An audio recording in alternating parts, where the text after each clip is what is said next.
Yeah. We're about to get third party in. Fuck, these kids are good. Every one of these kids are really good. Ugh. I don't want to fight this, to be honest. I definitely lose this fight.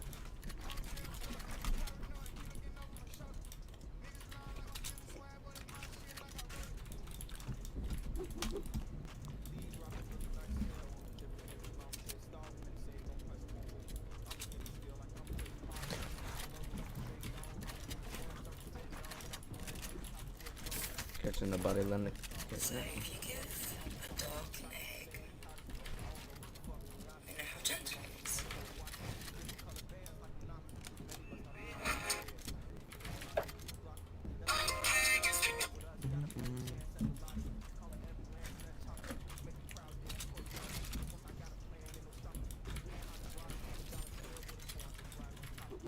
This fight's not worth, bro. I'm gonna dip. If this kid pushes me, deadass, he's dumb.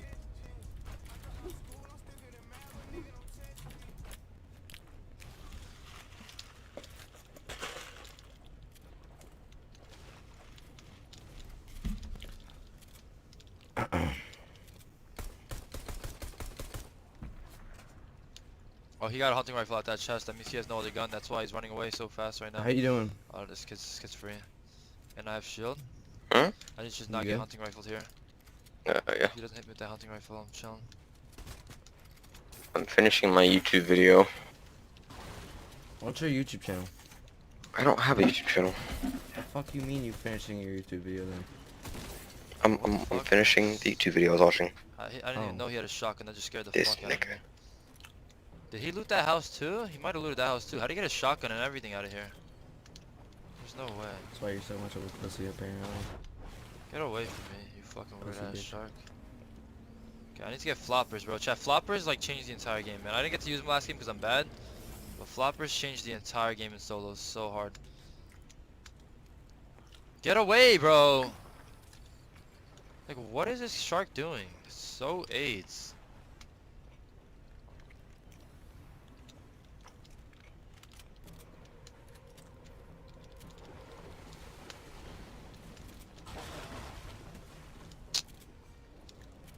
Can I Bro, just pickaxe? kill the Oh, I shark. can't even he's just hitting me for 10 each time, bro.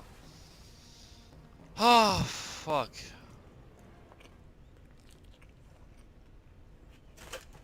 I know it's a gold shark, but I don't have the ammo to kill it with. What am I gonna kill it with? I thought I could pickaxe it. What the fuck?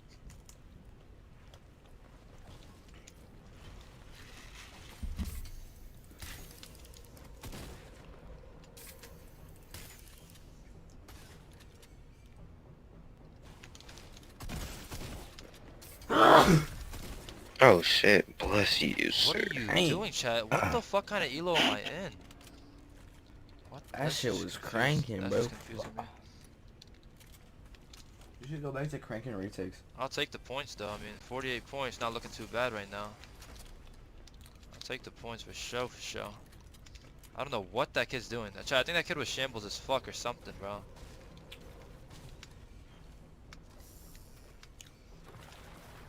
Finally, flopper, bro. Nice. I get. Is he reading chat? I'm low-key, like, kind of looking at it, not really reading it like that though. Cause I want to focus up. I want to do good, bro. I haven't played a tournament in 2 fucking months. Literally, man. It was my first tournament in two plus months. He has a point. Nice. I got 3 floppers, bro. This His is the first fucking game, tournament in boys. like 2 Literally. months he wants to focus up.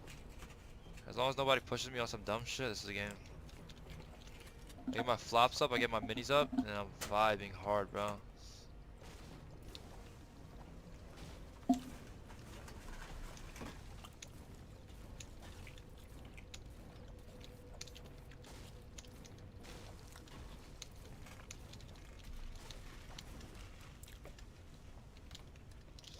Right here's my Ford flopper, boys, and I get a fucking mini, like mini drop, like 3 minis, man.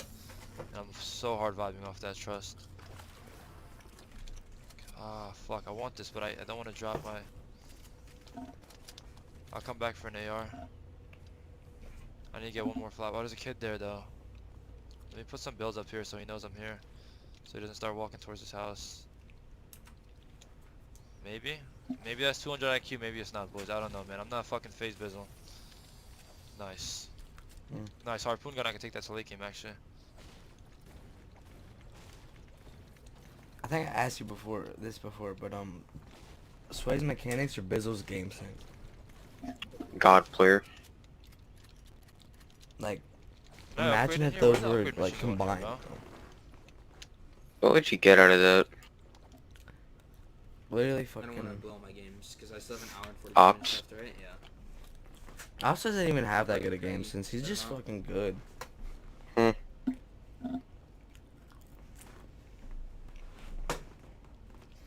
Like when I think game sense, I think. We're I think in it's somebody second. that really tries That's to be pretty good at the easy, game. except I have the most games played. The fried when I'm fishing, dude, and I just can't put it away, man. Scoped has Take a 2 break, matches dude. I'm just gonna play left. these last 2 out and then get off, dude. Like, there's no way I'm playing more, dude. Mods, keep it on someone only, bro.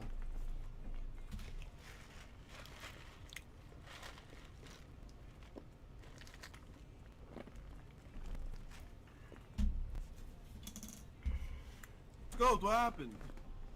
I was fishing and some guy laid me down to 115. He pushed my box and then killed me.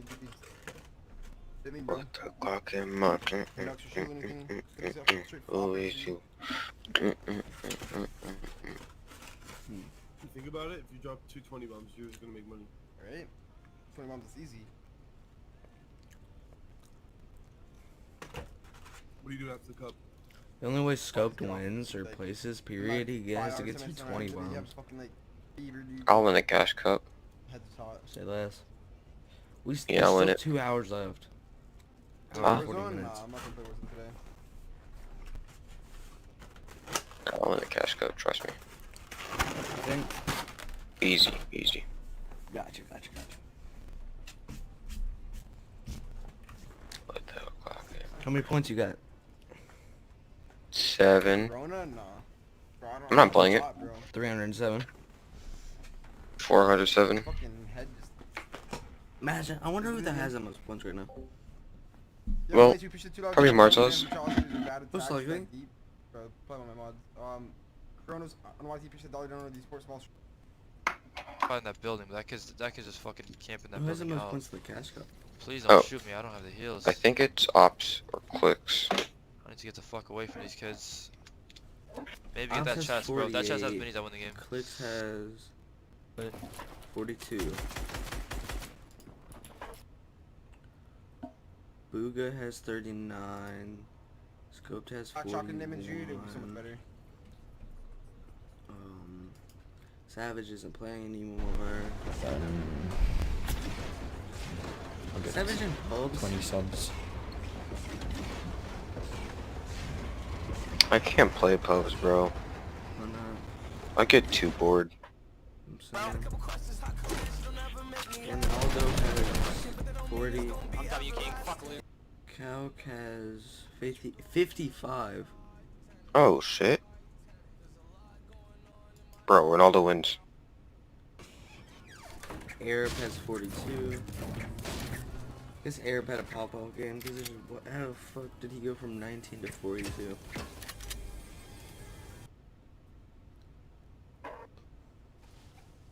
Colazo has 43. Bro, Seabass was showing me his dog, bro, and the one got ran over by a car, and it was like, it could like sit in your palm. Like, it was that, like, small. And it got ran over by a fucking car, and I almost cried in Discord. Just looking at that thing fucking sit there, bro, like, alive, and then knowing how it died. Apparently it died, like, painless. It was pretty painless. Like, it got ran over and died, like, it took, like, one breath and, like, died. It's like, that's good. I don't know if he's okay with me saying that. I hope he's alright with me saying that. It's just sad. Like, it's just such a cute little puppy. Sweetest thing. And, like, dude, my dog's the same way. Not like I just wish there was arena small. duo. She's pretty Like, small. I wish there was just arena solos, duos, trios, and Lays next to squads, you, bro. chills. It's very, very, very relaxed puppy. And she's just in the hospital. Like, you know how good the Like, game would be How go? What? if there was just arena solo duos and squads Sam. and trios. You know how much fun I would be? On God.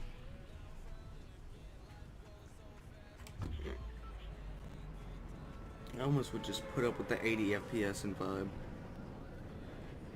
You just put up with it.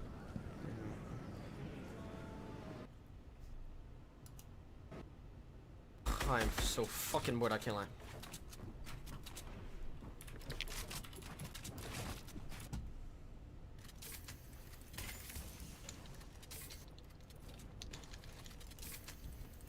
Fuck with ops.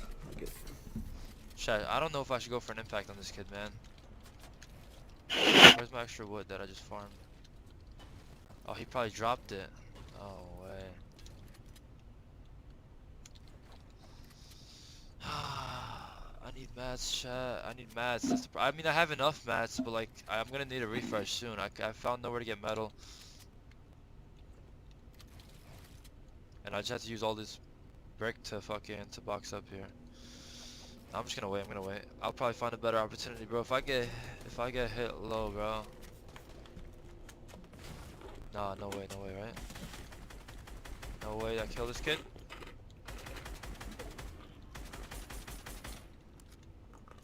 I don't have the AR, bro. I don't have the AR to keep spamming that kid. Oh my Bro, God. who's the best See, I don't want something Fortnite like that happen player? where I trade with this kid and then I don't have the shield to reheal. and That's he does. very controversial. But Faceway. That's what I don't want happening. I don't know. Kaizo. How do you stop people from I reboxing guess over I'm and over better again while than fighting them? You Kaizo. can't. You just have to kill them. Cause I am Before better they than can't keep Kaizo. boxing and boxing. Kaizo's dog meat. These kids are still fighting. Yeah. He's a free 1v1. He's a free warm up. I'm so tempted to go into that, bro. So tempted. Kaizo fucking. Basically, I fucking. We were 1v1 or just PGing in the morning this morning. We're not playing. We're not playing seriously. We're fucking with each other. Then he cheated, broke the ramp, and then I built up. I still had the cranks and everything. Then he hit me for 100. I just stopped moving and left the game. He said, "Yeah, fuck you, fuck you." You're Wait, my did boss, Kaizo get you signed to a team? Nah, I said no to it. Oh, okay. I was thinking of somebody else. No, you weren't thinking. You weren't thinking of somebody else. You were thinking of me. But I just said no. Oh. Why?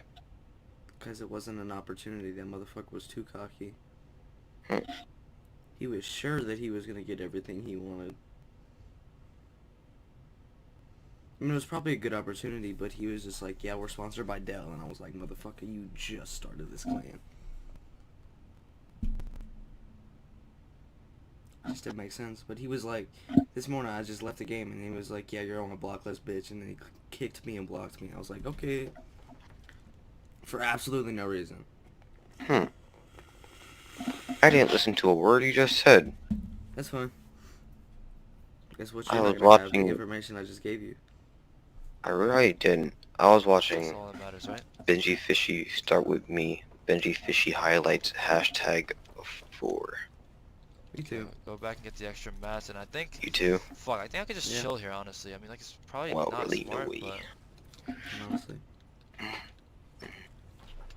Honestly, I should probably go center. Yeah, Uji Bell on go center. white chest. And I have a pad. That kid just gave me a pad, bro. No way, that kid just gave me a pad. I just dropped the shit out of my controller. And I get extra rock there if I It's fucking okay. use my brick to base up. Nice. Nah, bro, when it come This is myself. free rotates, bro. Literally, God rotates.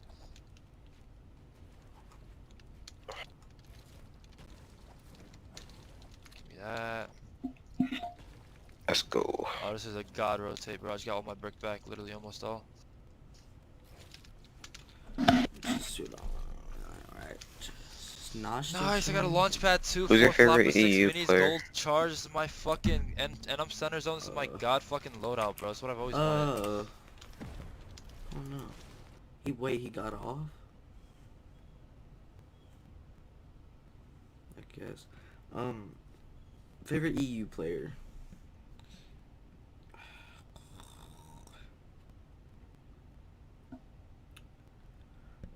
Probably. I love Mongrel. It's a classic though. I'm trying to think of somebody different.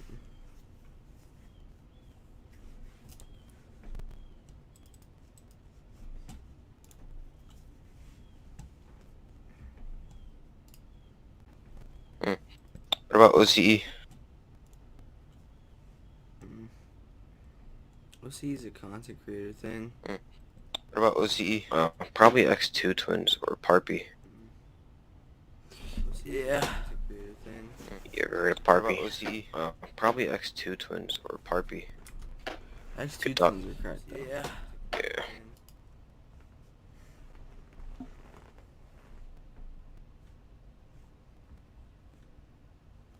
Watch Sway's video. Big dogs in this bitch. I walk in with the real dogs in this bitch. I got niggas with 4 files on it, bitch. You know what? I love you shit. We just go fuck up. I know we did. Yeah, big dogs in this bitch. I walk in with the real dogs in this bitch.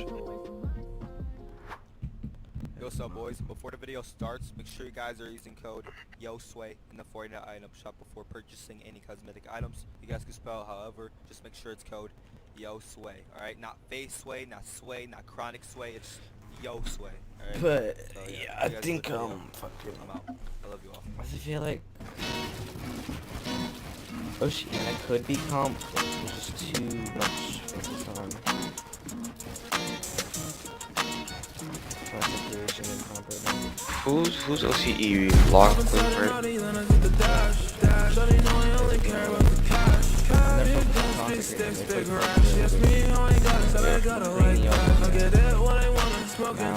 Your Creamy used to be really funny. Mount was comments a little bit.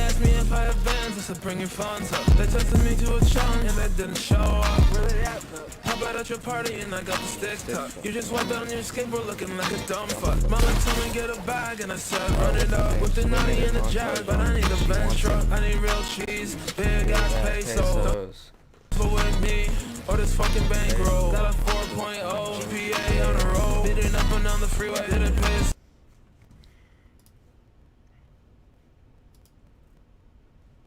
286 million.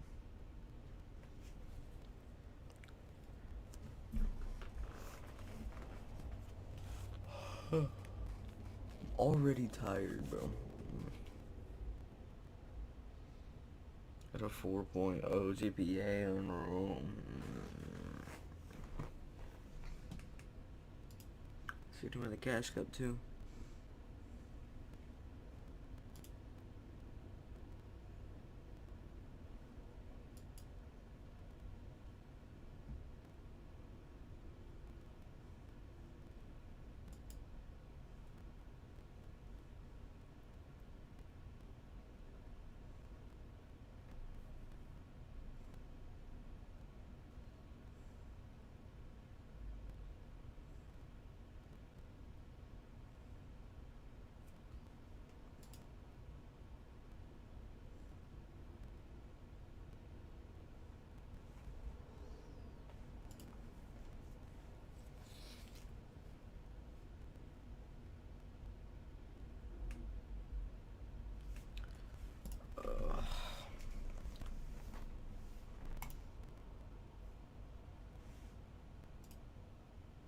You were getting spit on so hard you fucking quit this.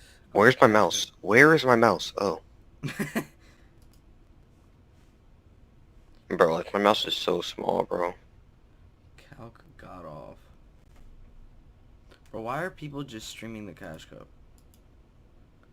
Like, why are you just like fucking? That's why I love Ops. Ops is like the go-to. Ops has been live for 10 fucking hours, almost 11. And he's not. He's probably got another 2 hours in him, bro. Like literally. I got 400 AR now. I just gotta The knock. only person, like, fucking, what's his name? Scoped is the only other person I see grinding right now. I think Cal left the fucking played the got on, played the Cash Cup and got off. Like, it's so dumb. For me to win later on in the game. The more kids that have less HP and less mass, the easier it is for me to win.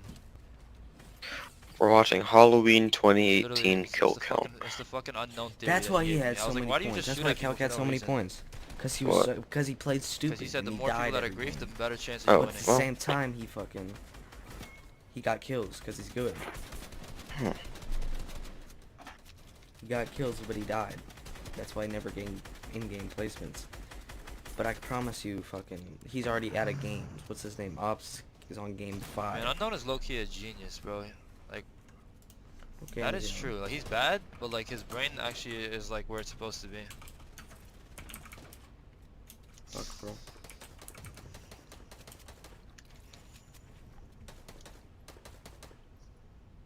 No, I mean like fucking Huh?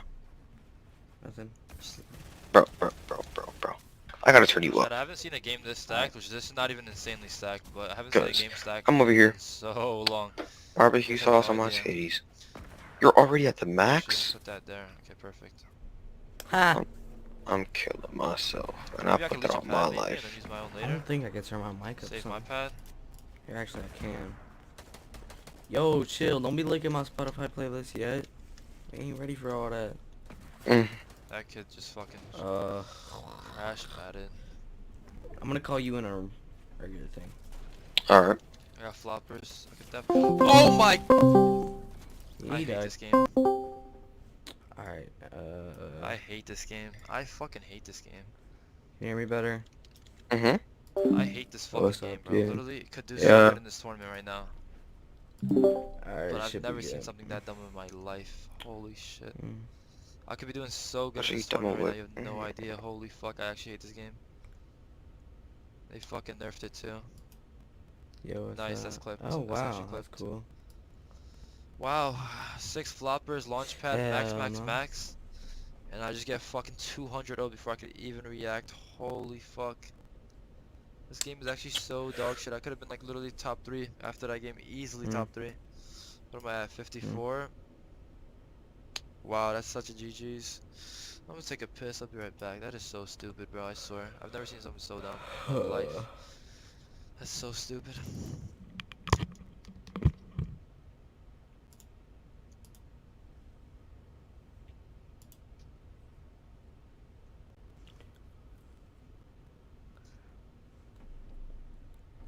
You're fucking gay. You know that? Jalen, yo bitch ass, I'm talking to you. I'm dating Gil Scored, fuck it. Huh? You're fucking gay. Wow. Did you find that fucking picture on Google? Hell yeah. Wonder you're such a pussy.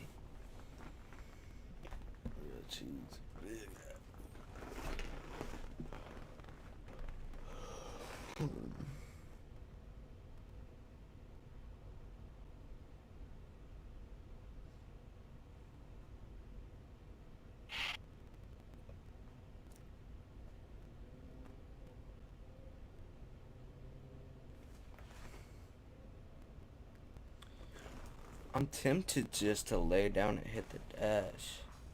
Cause that bed looking mad comfy, bro. You're not wrong. Do you plug your headset into your controller? Yeah. Okay. Do you not? No, I plug it into my mic. I have What? I have a boom arm. I'm a pro gamer, bro. Pop filter and all. So you're a little professional. Hell yeah. Why do you think it sounds so crisp and thick? How the fuck do you not want to stick your penis in the end of it? Okay. Bro, chat, did you guys just Hello, not see mommy, the let me get that dumbest shit pussy. you've ever seen in my entire life, bro? Chat, did you guys not see Hello, the mommy, let me dumbest get shit that in the pussy. entirety of the fucking game last game?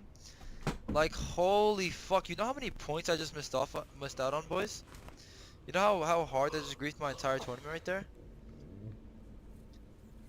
Like, let me show you guys the clip, actually. Let me show you guys the clip. Like, that right there, like, I will never get that good loot again probably in the rest of the tournament. Maybe I might, right? I might, but like, what are the chances, you know?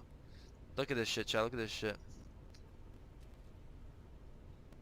Bro, look at this shit. 6 floppers, 4 minis, launchpad, max 3. I'm going for this shit. Oh my god, bro. Why you unmod me? Bro, you're never here, but I'm not doing that right now, bro. Let's keep it a buck. Let's keep it a buck.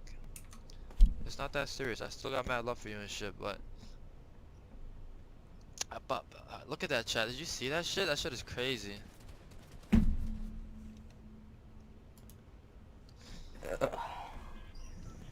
What if I plug my headset into my controller or just chill?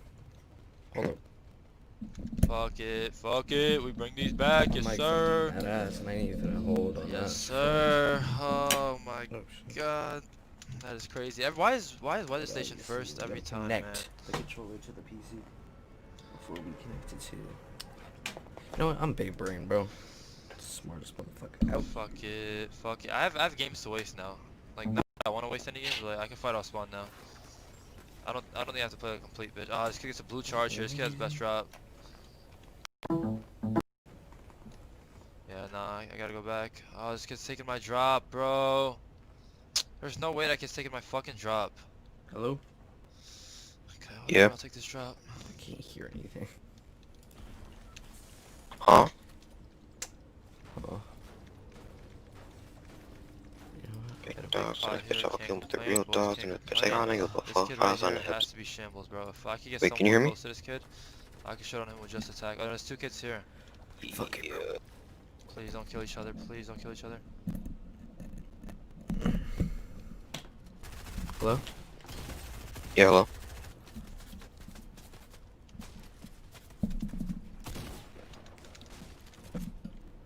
Hello, hello. Wait, can you hear me? Alright. I don't even know where that kid came from. Whatever. I could waste a game. I still have 4 games. Wow, that's so stupid, bro. I don't even know where he came from at all. I still have 4 games though. Yeah. Whoa. 3 games an hour is like the good pace, and 4 games with an hour 20 left. That's pretty good. Ops is 7th. She wanna fall with a woo. Wow, I didn't even know, bro. Where did that kid even come from? He just peppered down instantly, man. At least I got a kill though. If I die with no points, I might just go boat, honestly, boys. I want to go boat pretty bad. I don't know why. I want that guaranteed launch pad. Here, hold up. That guaranteed launch pad in that game is just so fucking good. You guys have no idea how much of an advantage guaranteed launch pad is.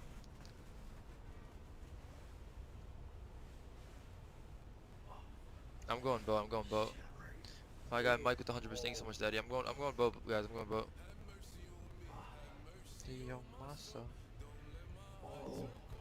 Have mercy on me. Have mercy on my soul. Many men. Nah, don't apologize, Lux. Chill, bro. It's not that serious, my brother. I understand, bro. Not everybody could mod all the times and shit and whatever. And I'm not mad, bro. I don't care. I still got mad love for you and shit, right? It's not like I'm mad. It's not that serious. I just need mods that are here, and there's no hard feelings type shit.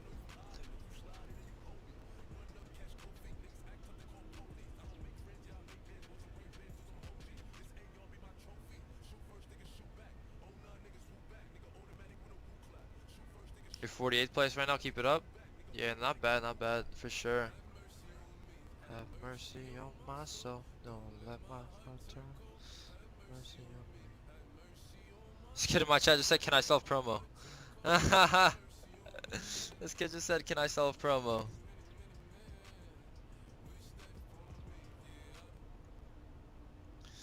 Ah.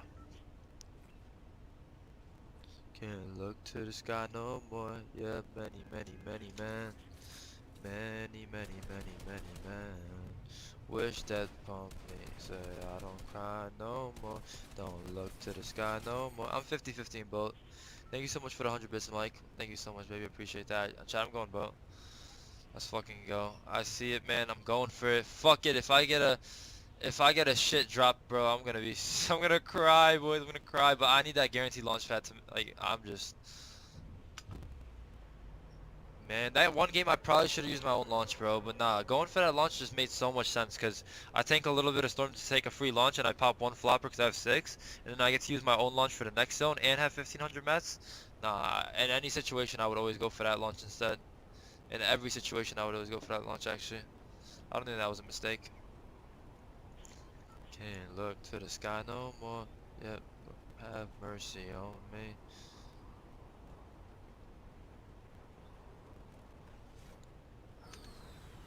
This might be the god drop, this might be a shit drop. You just can't tell, bro. Like, I might have to turn up my view distance, because I can't tell how physically far away this boat is at all, bro. Like, this could actually be like a god drop or a shit drop. Okay, I think it's god drop, though. Please tell me uncontested. Please, boys. Nice. No, no, no, no. Oh, what the fuck? Why are you shooting at me? Weird. I think we're uncontested. No fucking way. Can I place a... Yeah, always put a ramp out there, boys. People will always try to fucking hit you out from there. Okay, chat. We could actually bring this shit back. Let's fucking do it. Literally. Good vibes only, baby. Good vibes only. You already know, chat. Fuck it, man. Can't do anything about that last game or the game before that. So I can only worry about this game. Straight up. Don't look to the sky no more. Have mercy on many men. Many, many. I need to hold SMG, bro. Money's right. Like an SMG, like, it's just so much better. Okay. Don't look to the sky no more. Have mercy on. Honestly, chat, I might go push that kid Castle. Fuck, cause he can't have better loot than me, bro. No way, he has better loot than me. Ah, fuck. I don't know what to do with that big pot right now. Did I get the henchman chest? Ooh, or should I take that?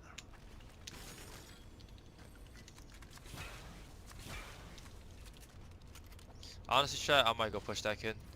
I've landed there before, boys, and you get maybe a max of 200 mats there. I have like almost 600.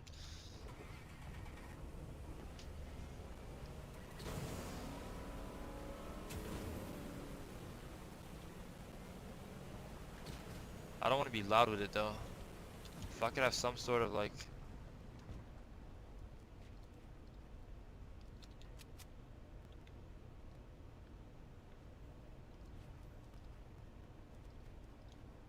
There's no way he looted and ran away that fast, right?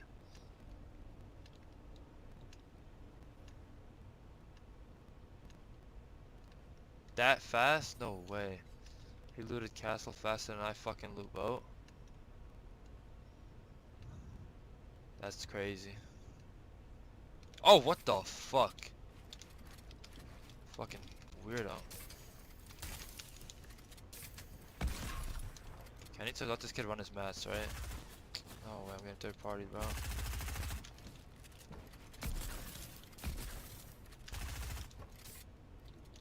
I'm trying to save mats. This is all a fucking mat game, bro.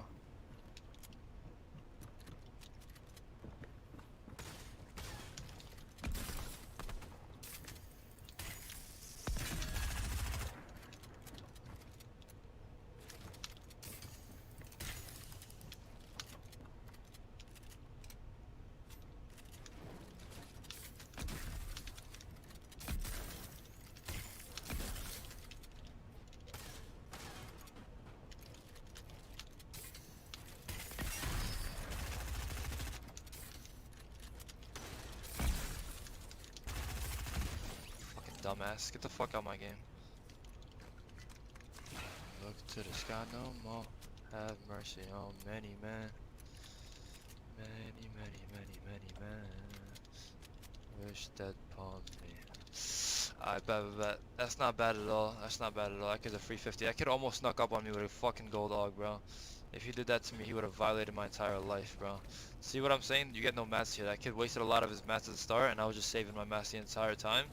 Saving your mats is the fucking way to go, bro, literally. Okay, 57. I need a big game. I need to win this game. I have 2 fucking launch pads. No way, bro. I need to get max, max, max and just win this game. Literally, I didn't even see I have 2. Oh, zone is so far, man. I need to get my mats up and just fucking play end game. And just not make a fucking stupid ass mistake like getting 200 in half a second and then I win this. Oh, please, boys, please. Oh.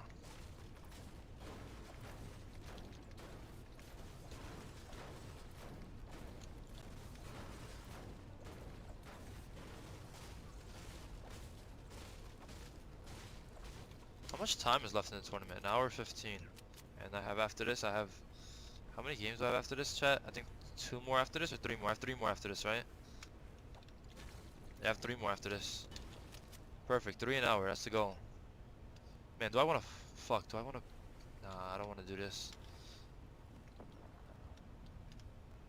Nah, these kids are tripping. He has a sniper too. Chill. I'm not with that beef. I got OG with the 1,000 bits. Thank you so much, bro. I have my alerts off right now, OG, but I just saw it in chat. I love you, baby. Appreciate that. I have 3 more games after this. No floppers this game though. The 6 floppers last game were insane, bro. That advantage was insane. I don't think I'll ever get 6 floppers again. Keeping it a buck. I need to fucking dip though.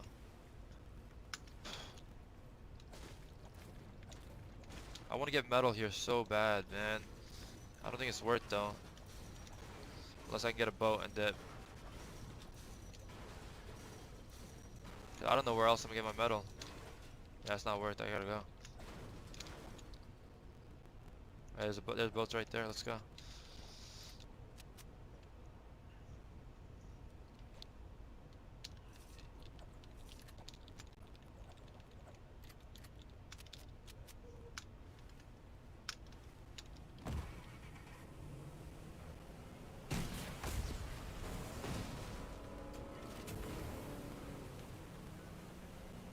Hi. I'm busy right now. I'm busy. I'll see you later. Bye.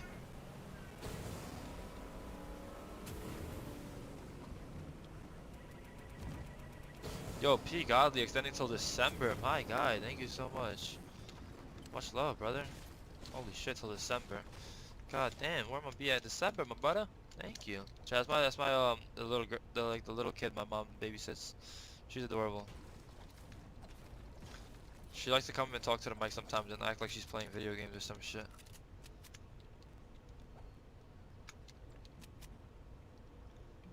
Got it on me.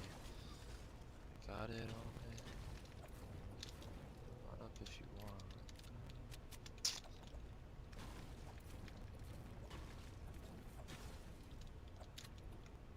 I'm just so scared there's gonna be some fucking kid waiting in a bush here, bro. Like, kids are play so weird in tournaments, man. If you think kids play weird in arena, kids play even more weird in tournaments. They just be hiding in the weirdest spots and then catching you off guard.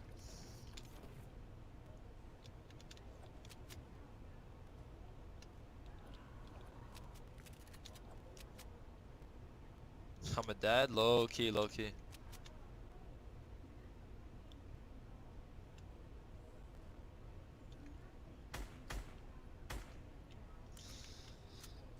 Sometimes you just gotta shield check him, you know? Sometimes you never know. Some kid running around with no fucking shield. You never know. But like that kid I fucking missed on, so that's different. But if I actually hit him, maybe I hit him for whites, you know? Maybe I catch him when he shambles as fuck. You never know, my buddies, you never know.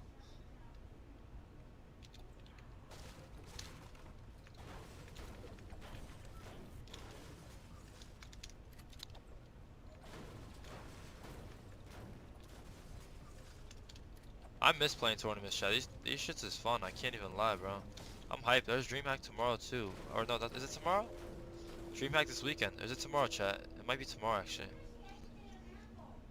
I'm hyped. Okay, there's DreamHack tomorrow. There's 2 heats of that. So tomorrow's gonna be insanely long stream, insanely long.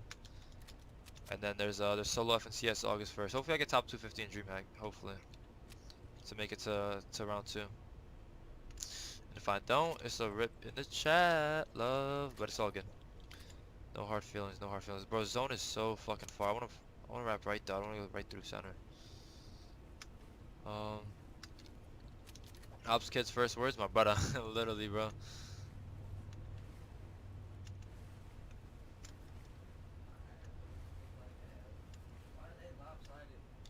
DreamHack has a really good prize pool though. If you make it to grand finals, just top 100.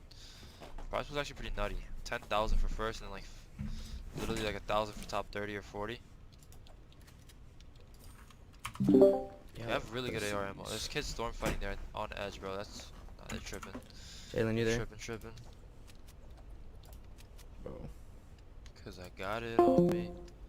Yeah, I got it. You in the O right next to each other on the leaderboard? Pussy. Nice. Yeah, damn. Where'd you go? Oh, well, I thought, okay, this nigga's gone. So. I said I'll be right back. Oh, I need that. Me too. I want more kills, bro. I feel like I'm playing like such a bitch, man. I feel like if I played aggressive, I could like shit on a lot of these kids. Bro, my But stomach I don't wanna, is like, fucking... I don't know, man. Twisting and turning. What are you doing? Like this kid right here, bro. Like, what is this kid doing, man? I can't do this. Oh, like, oh my god, bro. Some of these kids, I just can't.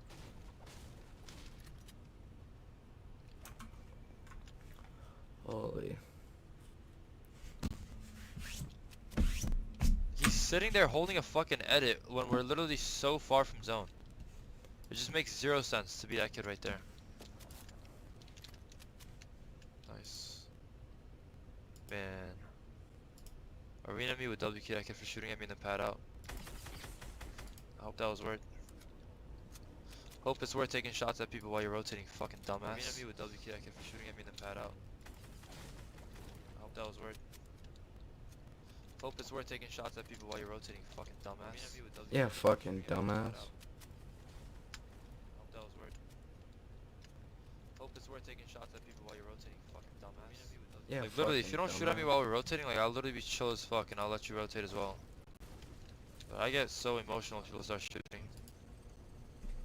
He just said I get emotional when people start shooting. What? What?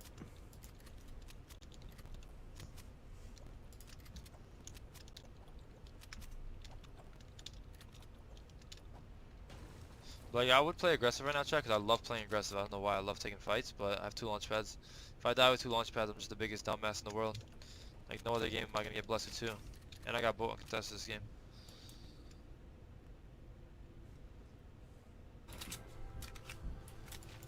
How did...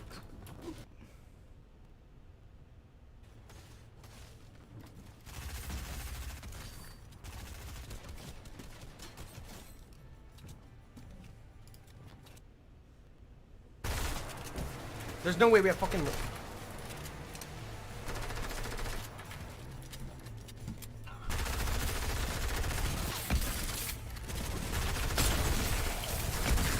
Bro, like, what is that?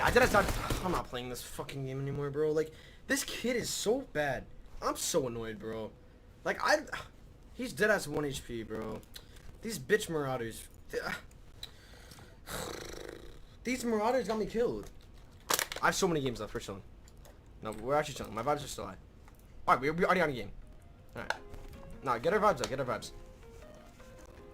No, that's actually so fucked. The fucking marauders did ass shit on me. Oh, bro. You're so fucking gay. Wow, bro, that really hurt my feelings. You're gonna be up at like 2 in the morning and I'm gonna get off at like 8. It's funny now, but it's like 6. Alright, we have 4 games. We need how many points a game? All we need is 40 points. That's all we need is 40 points. For top 5. We need to get 10 points a game.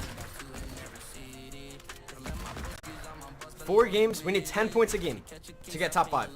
Let's do it. Let's do it, chat. Let's do it.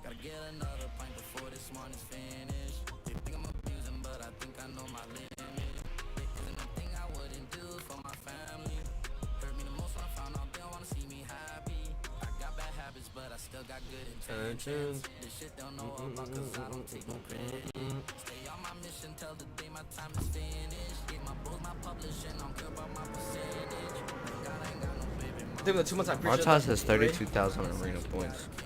How do you know this information? Posted a video. Oh, nice.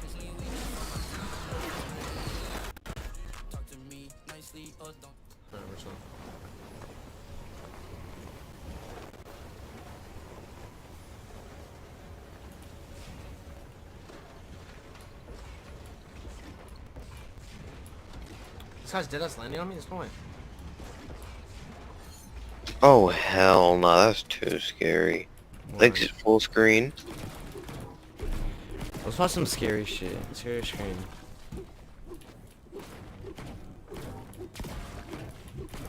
I said now, pussy.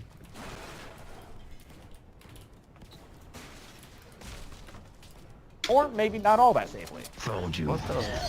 You know Whoa, the words to Nas, this settle song, down. folks. Chris is lifted out of bed and flies through the air like she's fighting in an early 2000s kung fu movie, as Jesse watches her in disbelief. She eventually rises up above the bed and gets her chest slashed open into 4 gashes by an unseen force. I guess this redo of the kill that started it all is fine. What is I'm just this, not really Halloween? sure what the point of it is. Jesse runs out Nightmare through the on front door, Elm which triggers Street. the home security system. Oh, so Chris Fancy, huh? He somehow materializes in Nancy's room without a noise and begs her to listen to him about what happened, but she's too busy singing her favorite song to pay him any mind. 1, 2, Freddy's coming for you. Freddy. Yes, Freddy, good. I can quit calling him Scary Murder Dream Man or whatever the fuck, now that the movie has established his name. I didn't want to spoil it for all the people who had no idea. Jesse tells her not to fall asleep, because if she dies in her dream, she'll die for real. Then he leaves her house to go test his communication skills with a whole bunch of cops. Looks like they could use a little work there, bud. I didn't do anything! Stop! Shut up! I love that little shut up. Shut up! Nancy calls up Quentin and asks to meet up with him to talk, so he does some research on everyone's favorite search engine, Gigablast. The only engine that requires you to both hit enter and click blast off to get your search results against that famous Robin Egg blue background. He falls asleep at his computer, and I do like the way the setting becomes a dreamscape, from the vibrating bookshelves to the endless aisles that seemingly replicate and distort with the wide-angle lens they're using. Heads up for a jump scare though, because this is how his dream ends.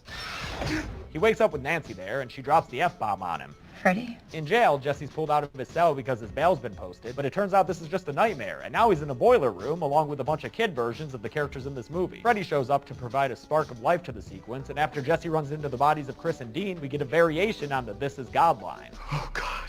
No, just me. Freddy toys with Jesse for a minute before he seemingly disappears from the place, but then he returns and kills him with a finger knife fist through the back. Damn, that was sudden and clean. We see the results in real life too, when Jesse falls over dead in his jail cell, his fellow prisoner looking on. In a good moment of dark humor, the other guy starts screaming about how he didn't do it. Good luck with that trial, dude. While doing their sleep stuff research, Nancy gets real tired, so Quentin offers her Zonarol, an amphetamine he takes for ADD. So, you know what? I guess this movie really did update the franchise for the modern era. Mission accomplished. Jesse learned some stuff about micronaps, little waking dream states that can occur after 70 hours of being awake, so sounds like we'll be seeing some of that in the future. At home, Nancy asks her mom, played by Connie Britton, if she ever hung out with all those other kids when she was little, or if she ever knew a guy named Freddy.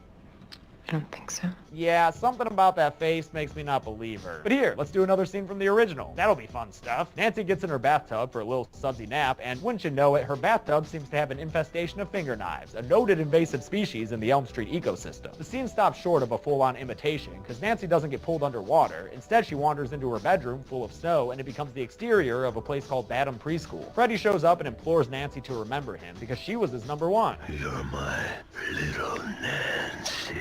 On a face, Ugh. Freddy, you nasty. She wakes up in her tub to a call from Quentin, who tells her that Jesse has been killed. They look up Badham, but find that it was closed years ago, then ransack her freaking house until they stumble upon a hidden folder that contains a class picture from Badham Preschool. And it looks like the gang's all here. Nancy's mom comes in, and after she and Nancy yell at each other for a mo, she sets off a flashback that starts with a cool transition into the photograph, and takes us back to a time when Fred Krueger was but a humble preschool gardener who lived in the basement of the school. Wait, what? Aren't there like zoning laws or some shit? Fred really loved the kids, and played games with them like hide and go seek and Scratchy Backy, I guess. I never really liked Scratchy Backy. I was more of a freeze tag guy. Young Nancy told her mom about a secret cave that Freddy would take them to, but in the present, when Quentin asks why they didn't go to the police, Connie Britton tells them that Fred left town before they could, but that he's gone now and it's all okay. She blames the dreams on repressed memories and says to let the whole thing go, but Nancy doesn't buy it and thinks there must be more here than meets the eye. She does some Robin Blue blast-off searches to find the other kids in the preschool picture and learns that each one of them has been killed in extenuating circumstances. But no, my kill count doesn't include deaths that took place in the past and were only learned about through the news. Oh, also, one of the guys she looks up made a vlogging website where he chronicled his nightmare experiences with Freddy. But the last video she watches ends with him smashing his face into the camera, and just like he would have had to upload that video after the fact. Quentin's at swim practice when he apparently falls asleep mid-stroke, sinking down to the bottom of the pool and resurfacing in a nasty little puddle pool outside in an industrial-looking area. This is a flashback dream thing that's going to fill us in on Freddy's backstory more, since nobody watching this movie is familiar with it. Fred was chased into an abandoned building by the Elm Street parents, led by Quentin's dad, played by Clancy Brown, who I will always love, because dude's both Kelvin Inman and Mr. Krabs.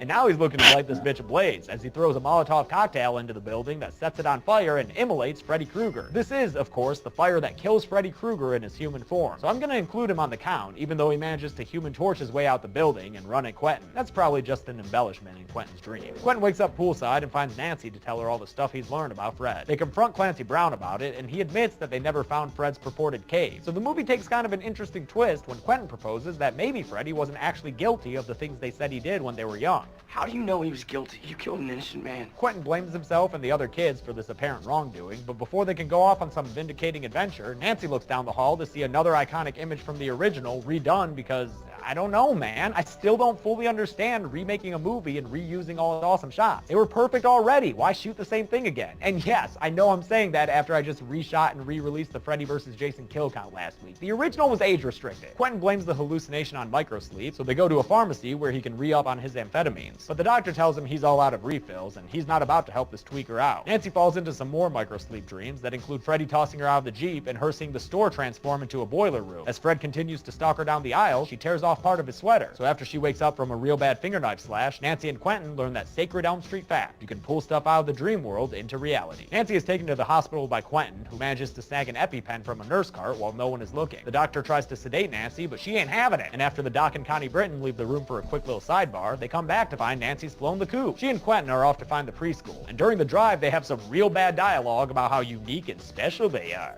I don't know if you've noticed, but I don't exactly fit in. Oh, Rooney Mara, you're so misunderstood and young and beautiful. A pretty good jump scare of Freddy in the road makes Quentin crash his car into a ditch, so they head to the school on foot and break in with the butt of a flashlight. There's another jump scare as Quentin slips in and out of microsleep, and I actually like the microsleep addition to the movie, since that's a real thing and it makes sense that it would be another threat to these characters. Unfortunately, it's pretty much the only addition I see that's worth a damn. Behind a maintenance door and down some stairs is a bunch of evidence that this used to be Freddy's bachelor pad, like a finger knife that Quentin finds on a table and the creepy art gallery Nancy finds nearby. Behind those pictures is a little secret sliding door that leads into a small little room. Looks like they found Freddy's infamous cave. Wait, was that Dick Butt? It's Yo, buzzing. This song's almost Dick Butt. Annoying trailing effects flashbacks show Nancy remembering her cave time hangout with human Fred. Then Quentin finds a box of pictures that confirm.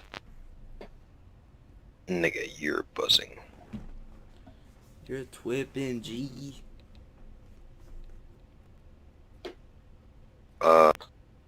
Look at this for a little while until I think it's good enough.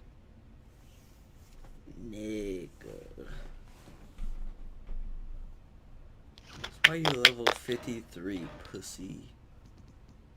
I don't know.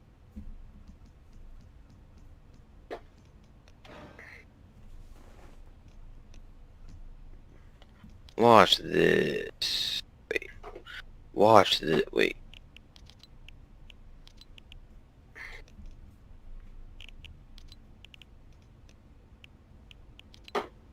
Can you see?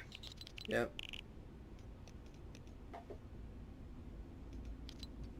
Yo, I'm wildin'. Look at that. View streaming replay. What does that mean? No, my bottom left. Oh. Yeah, nigga, it's not even a V-Book screen. Dang, that shit's ass. Put it on 240.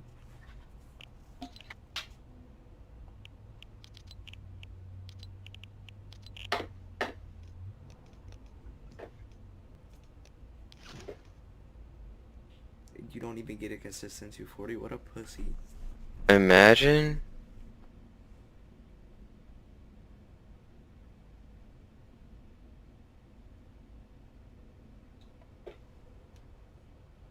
Confirms the darkest and most disgusting part of Freddy's backstory. This is the moment that Krueger became a confirmed pedophile. I know that the molestation thing was part of Craven's original idea for the character, but it didn't become on-screen canon until just now. And it's just, I don't know, man, it's a lot to deal with. I know, Quentin.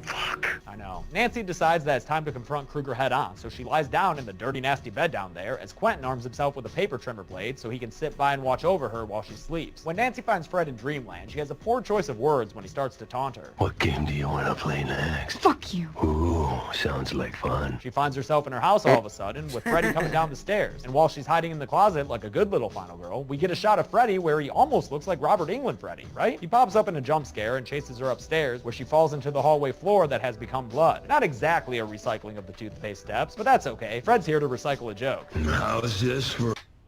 Blood should not be that thick. It's not. I mean, maybe it is. We don't really know. A wet dream. She falls through the ceiling of a bedroom in what I think is an homage to Glenn's death in the Bro, original, his then finds voice herself is so immobilized on the perfect bed. and Freddy crisp comes in and and deep. says that the dress she's Like, wearing it's was actually always one of his scary. favorites. Ah, fucking sick. Your mouth says no, but your body says yes. Ah, no, Freddy, goddammit, I can't watch this. Look at me! No, dude, you're fucking gross now. Shit, I'd rather watch Super Freddy. And Super Freddy sucks. Then it feels like the writers realized they had a couple more classic Freddy lines to jam into their script, so they do a couple in a row. You're in my world. I'm your boyfriend now. Before Quentin injects Nancy with the EpiPen, which wakes her up and allows her to pull Freddy into the real world. Nancy tosses Freddy off of her, and Quentin attacks him with the paper trimmer blade, but Krueger gets the best of him with his finger knives. Before he can deliver the final killing blow, though, he runs into a little problem when his hand flies off. Nancy's here to cut off hands and steal lines from Freddy vs. Jason, and she's all out of hands to cut off. It hurts, doesn't it?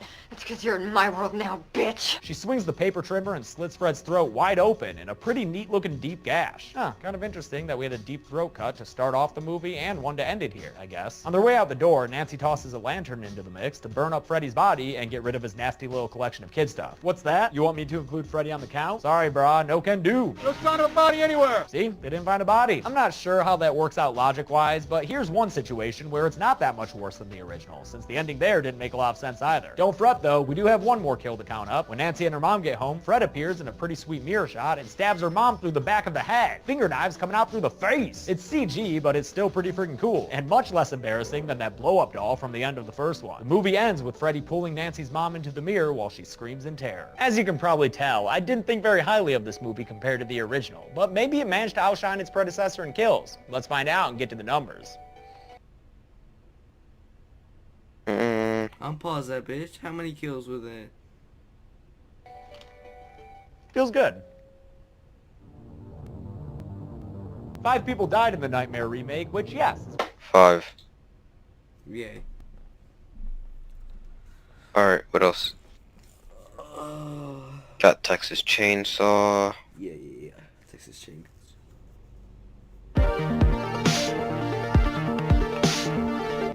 This is a Welcome good to movie. the Kill Count, where we tally up the victims in all our favorite horror movies. I'm James A. Janice, and today we're looking at Texas Chainsaw 3D, released in 2013. Chainsaw 3D is another splinter in the increasingly confusing Texas Chainsaw timeline. This movie is a direct sequel to the original 1974 film, meaning it ignores parts 2 through 4, as well as both films in the remake timeline. If you're having a hard time wrapping your head around it, just check out this awesome timeline picture made by Shannon EJ on Twitter. Great work, Shannon. With this picture, this shit almost makes sense. The opening segment of this movie, in fact, takes place immediately after the first film's conclusion, and they actually do an impressive job recreating the setting and situation. They rebuilt the original Sawyer house from scratch based on blueprints and the film itself, and since Marilyn Burns and Gunnar Hansen returned to play minor roles in this movie, the new old house served as a perfect backdrop for their adorable reunion. Also awesome is that this movie has Bill Moseley playing Drayton Sawyer, since original actor Jim Sedow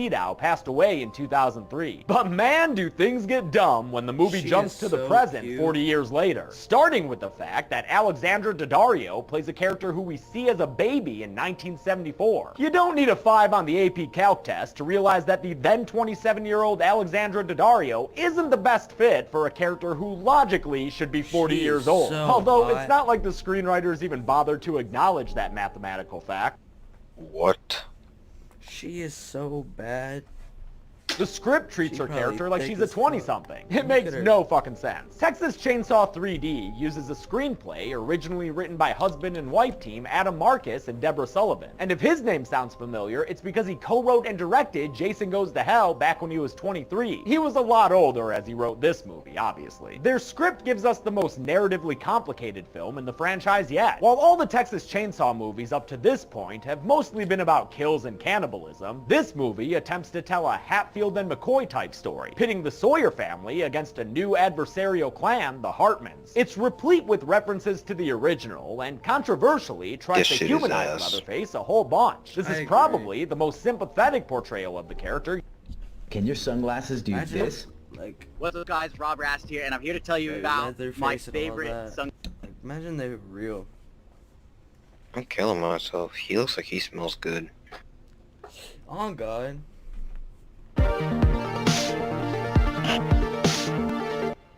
Welcome Welcome to the Kill Count, where we tally up the victims in all our favorite horror movies. I'm James A. Janice, and today we're looking at Leatherface, which came out in 2017, not 2018, like I mistakenly said in the first Kill Count of this franchise. Leatherface is the last stop on our Texas Chainsaw Meat Train, even though chronologically, it would be the first movie. In case you forgot, this film is a prequel to the original 1974 film, but exists in the same continuity as the 3D one we just went through. Again, that means we're ignoring parts 2 through 4 and the remake timeline, and instead we'll be dealing with characters like Verna Sawyer, the matriarch of the Sawyer family, who was played by Marilyn Burns in Chainsaw 3D, but is now played by The Conjuring's Lily Taylor. Much like Texas Chainsaw 3D, Leatherface is more narratively driven than any of the other films in the franchise. In fact, this period picture... Nigga, you're buzzing.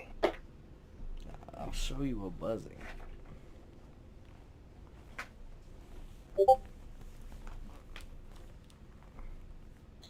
I should get nitro. About a group of young asylum patients on the run feels more like a Terrence Malick flick than a Texas Chainsaw movie. We should Maybe get it's because nitro. of how international it is. Here we have a pair of French dudes directing a cast of young English actors in a movie that they shot in Bulgaria. We've certainly come a long way from the homespun, gritty, Texan-made film that kicked this series off in the first place. Will this fancy pants film deliver a high body count, or is it just putting lipstick on a pig in the slaughterhouse? Let's find out and get to the kills. The movie begins on the Sawyer farm, founded in 1845. It's Jedediah Sawyer's birthday, and he's got his whole family here to help him celebrate. Mother Verna, brothers Drayton and Nubbins, Grandpa. There's also this guy. Verna says that he's a pig thief, and Drayton force feeds him some of their meat cake. But when they give Jed his birthday gift and cheer him on to chainsaw the stranger, Jed just can't bring himself to do it. You let us down, Jed. Yeah, better get Grandpa to do it. He is the best at... Oh, holy shit, he really is the best at killing here. Wow, it's like seeing a legend brought to life, isn't it? It's 1955 in the Lone Star State, and young couple Betty and Teddy are getting hot and heavy on the road. I was really hoping they were driving a Chevy so I could rhyme again, but they're not. It's a Ford. They nearly hit something during their makeout sesh, and after pulling over to check it out, Betty sees it was a bovine boy. It's just a kid. Slash cow hybrid, nothing out of the ordinary. The kid asks for help and runs off through the fields, so Good Samaritan Betty follows him all the way to the Sawyer farm, so we can recreate that famous Pam shot one more time for the people in the back. Really? I'm James, and... Is that deep, James? Me. Your face is your moneymaker, and what... He is not packing. Wow. The barn she enters is full of bone decor and booby traps that drop her down through the floor. Yo. Oh no, what'd you do, you little cowboy? You done good, Jed. Well, you know what, Drayton? I think you and I have different definitions of good, because this just seems tragic to me. Drayton directs Jedediah to watch as Nubbins kills Betty by dropping a car engine on her. Notice that her full name is Betty Hartman. Might that be ringing a bell, dear viewer? It should, since Bert Hartman was the mob leader turned evil mayor in the last movie, and Betty here would have been his sister. I guess this helps explain his anger towards the Sawyers in Chainsaw 3D. Bert and Betty's father is Hal Hartman, who's a Texas Ranger in this film, and he is also righteously pissed at the Sawyers since they just murdered his daughter with a car engine. Although Hal can't do exactly what he wants to right now, namely blow Drayton's friggin' brains out, he can take Jedediah and any other Sawyer children away from Verna. It's called child endangerment. You take one of mine, and I'll take all yours, Verna. 10 years later, we're at the Gorman House Reform Institution for Youth, Was that where 10 all the years? kids living here God, have had their names changed to protect them from their dangerous families. New nurse Lizzie is still learning the ropes from her higher-ups and meeting the patients she'll be overseeing. Among them are Bud, a strong silent type played by Sam Coleman, aka Young Friggin' Hodor, Jackson, a handsome young lad who seems relatively well-adjusted, and Ike, a super aggro dude who will only grow more dangerous as the movie goes on. In the bathroom, Lizzie also meets a female inmate named Clarice, another big old bully whose idea of a good time is making other inmates suck rats. Aw, wet little buddy. Clarice is a pyro whose character was originally inspired by Chop Top, since he doesn't exist in this timeline. She ended up being a more unique character, thanks largely to Jessica Madsen's performance, but don't worry, she's still crazy scary. We'll see plenty of that later on. Dr. Lang, the head doctor at the Gorman House, has a delayed meeting with a bow-tied lawyer in his office. Barry Farnsworth, we've been here an hour. Wait, you're telling me this dude grows up to be Richard Reel? Yeah, I don't see it, but whatever, I guess. It's a movie. As we all know from the last movie... I'm fine with you, I'm fine with Mega, fuck Gucci, fuck Fellow, and yeah. Honestly, you can pin it on me, but I pin everything on fucking Gucci. And I take responsibility saying I banned Gucci and Fellow. Anybody and everybody else, not me. I don't care what you fucking think, I don't care what you quote unquote know, it wasn't me, so yeah. Damn. What's that? It's trying to figure out who banned me. From what? PS4.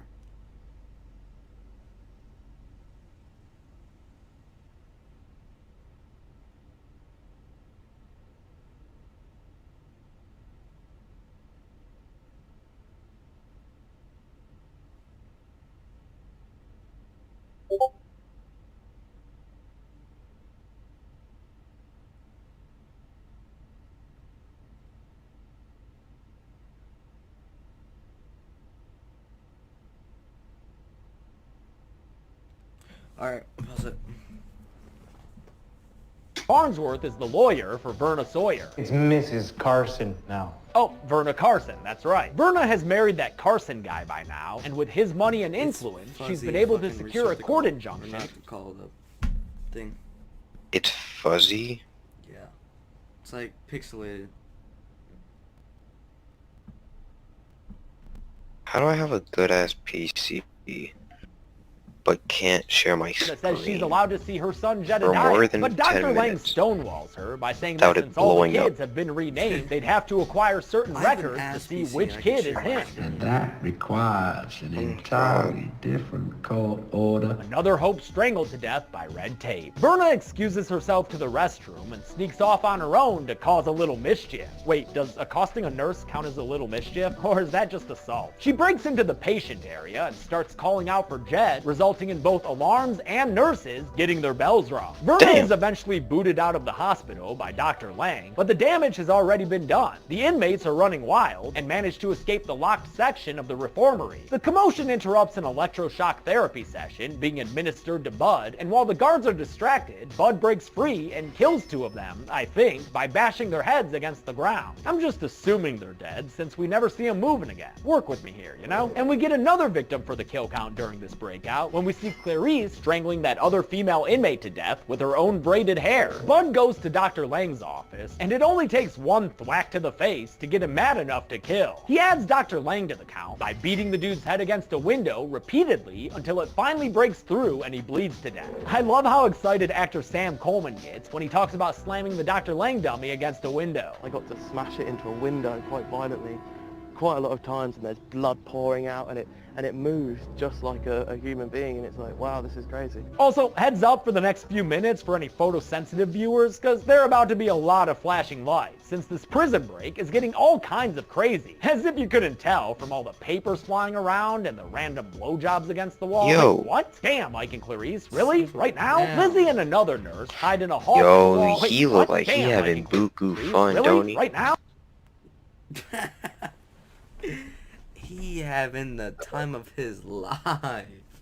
Around and the random blowjobs against the wall. Wait, what? Damn, Mike and Clarice, really? Right now? Lizzie and another nurse hide in a hallway ripped straight from Outlast, but the nurse friend is quickly killed by another inmate who appears in the headache-inducing flashes and murders her with a straight razor to the mouth. The killer inmate turns to Lizzie, but gets beaten down by Jackson out of nowhere. Jackson stomps him a whole bunch, and the dude gets pretty bloody, so whatever, I'll put him on the count, even though I'm not positive he was killed. Jackson helps Lizzie up, and together they run outside, where they're promptly taken captive by Ike and Clarice. The dangerous duo beats them, defeats them, and sticks them in the trunk so they can get the heck out of Gorman. On their way out, a random dude in a wheelchair is thrown from an upper story window, so I'll just go ahead and put him on the kill count too. Ike picks up Bud in their stolen car, and after making everyone change their clothes, Ike tells Lizzie, Jackson, and Bud that they're going down to Mexico, and if any one of them tries to run, why, he'll just go ahead and kill the others. The next day, way, they crest a hill and find a barbecue place. And since they're awful hungry, and since barbecue doesn't equal people meat yet, they make Bud stay outside while the others grab some chow. Jackson and Lizzie sit there looking like Baby and Deborah, and he laments that they're not just regular kids on a date, kind of like how Clarice and Ike are acting. But those two firebrands can't stay innocent and giggly for long.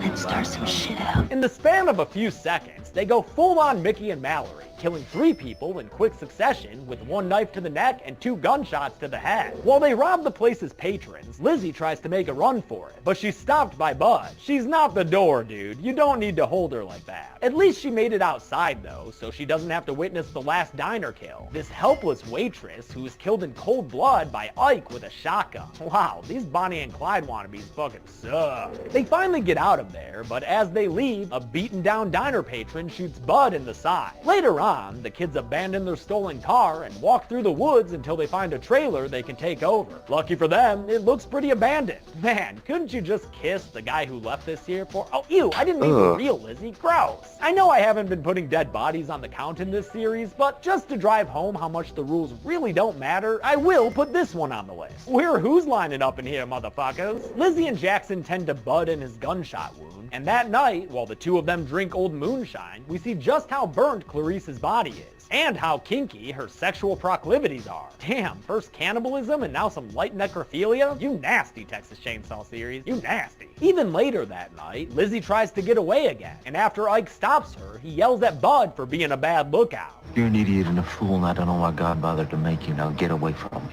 Harsh words, dude. And you know what? You're not such a good lookout yourself. Otherwise, you might have seen Bud coming from behind to knock you the fuck out. Bud drags Ike to a killing spot and enacts his revenge with some serious brutality. He fucking curb stomps him. Wow! What is this? Texan History X? Throughout all this, the kids and their trail of bodies have been followed by Ranger Hal Hartman and this dude Deputy Sorrell, who's played by another Game of Thrones alumni, Finn Jones. Wait a minute, is that a crime scene we can take pictures of?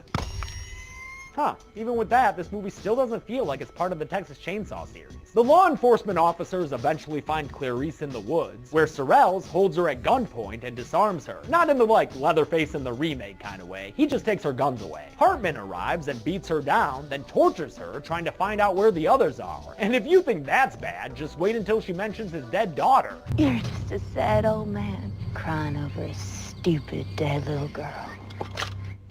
Oh, fuck, dude. You are definitely not supposed to do that. She didn't get, like, her phone call or nothing. Lizzie, Jackson, and Bud see the execution from afar and start to run away from scary-ass Ranger Hartman. When they hear police dogs are coming, they get the brilliant idea to, wait, hide inside a dead frickin' cow? I know I asked this last episode, but what is this, the Revenant? Also, if you'll allow me to repeat one more joke, I bet they thought it smelled bad on the outside. Mostly, though, I'm sitting here wondering how 3 human beings, one of them Bud, fit inside a single cow carcass. Buzzing. Sorry, I just can't suspend my disbelief quite. You're buzzing. And I say haven't that every added time. 1 second.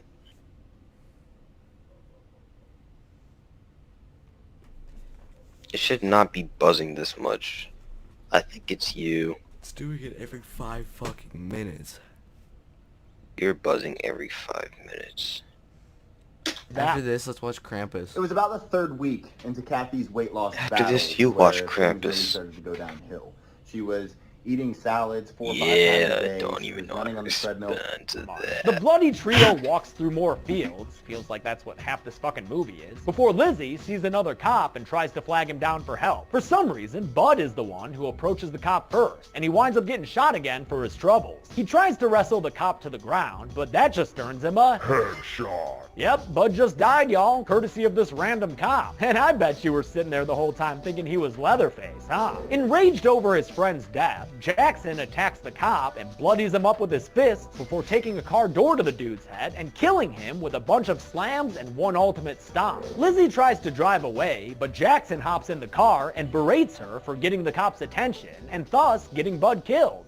Like everybody else, You fucking liar. Oh man, Lizzie, this really sucks. And it gets worse when Hartman shows up and starts shooting at him. One of his bullets goes through the side of Jackson's face, permanently disfiguring him, and when another hits Lizzie, she crashes the cop car in a huge vehicle stunt flippy crash, putting an end to their final flee attempt. Lizzie wakes up handcuffed in Hartman's cop car and grabs his police radio when she hears Deputy Sorrell's on the other end. She tells him who she is, and he responds sounding like Deputy Justin Timberlake. Where you at, girl? Let me save you, girl. She says she's at a barn before she's yanked out of the car by Hartman and then taken inside where he lays bare this movie's big twist. Jackson? There is no Jackson, honey. It's Jed. Jedediah Sawyer. Now, listen, I love a good twist, but this one seems so forced when you have a character like Bud who could believably grow up to be Leatherface, and you swerve on us to say that Jackson grew up to be Leatherface instead. You're telling me Leatherface once successfully flirted with a cute nurse? Is there a reason you keep saying my name like that? I reckon how my like how it sounds is all. Get the fuck out of here. We all know how Leatherface is with women. How good are you? Deputy Sorrells goes to the Sawyer house because I guess he's been feeding Verna information for cash. I don't really know what this side plot is doing here, but he tells her that Hartman's got Jed at the barn before he's tricked and murdered by those dirty, dirty Sawyers. First he gets stabbed a whole bunch by Drayton, and then Drayton and Nubbins throw him into a pig pen where he's ultimately eaten to death by pigs. Damn, I knew pigs would eat flesh and bone, but they also eat iron fists? You crazy pigs! Hartman's all ready to enact revenge on Jedediah, who once helped kill his daughter Betty in this very barn. But right as he's getting started with it, Verna and her pack of Sawyers show up, and they stop Hartman by beating him to the ground. Back at the Sawyer house, Verna stitches up Jedediah's face. Don't worry, kid, you're gonna end up really owning this look. I mean, maybe not the muzzle, but one day you'll have faces to wear. Lizzie and Hartman wake up together in the Sawyer house, and although they try just walking out of this bone-filled house of horrors, they're stopped before they can make it through the front door. You messed with the wrong family. Verna calls Jed upstairs, and to actor Sam Strike's credit, he does a pretty damn good job replicating the movement and attitude of OG Leatherface. He actually makes the transformation and that twist somewhat believable, especially when, urged on by his mother, he revs up the chainsaw and murders Hartman with it. He puts the chainsaw in Hartman's chest and mulches it until Hartman's heart and other organs are a fine dust of red. Don't fuck with chainsaws, y'all. Lizzie breaks free and makes a run for it, surprisingly using the front door instead of a window. Maybe that's why they started locking it later on. The Sawyers all run after her and chase her through the misty forest, looking like the Gogans trying to get their favorite orphan back. To be fair, the Sawyers probably do have the happiest home in these hills. Lizzie is ultimately chased down by Jedediah, who does the Leatherface limp after her until she gets caught in a bear trap. You know, now that I think of it, I don't know if I've ever seen a bear in a bear trap. It's always sexy teens for some reason. Lizzie pleads with Jedediah not to kill her, and her words start to get through to him. Until... This isn't you! It's a crazy mother! Oh, holy goddamn, he just cut her freaking head off. Wow, it's an unexpected death for the final girl, but I guess that's what you get when you shit-talk a Sawyer in front of Leatherface. The next morning is a peaceful one on the Sawyer farm. Verna gets rid of extraneous clothing in a trash can fire, the oldest Sawyer bros get rid of extraneous human meat by feeding it to pigs, and Grandpa takes a porch nap. He is the best at napping. The movie ends down in the basement, where Jedediah completes his transformation into Leatherface by sewing together and subsequently wearing a skin mask made of Lizzie's face. Oh, and making it purty, too. You've got such style, Leatherface. How many kills did we witness as... Which one did you want to watch next? Krampus.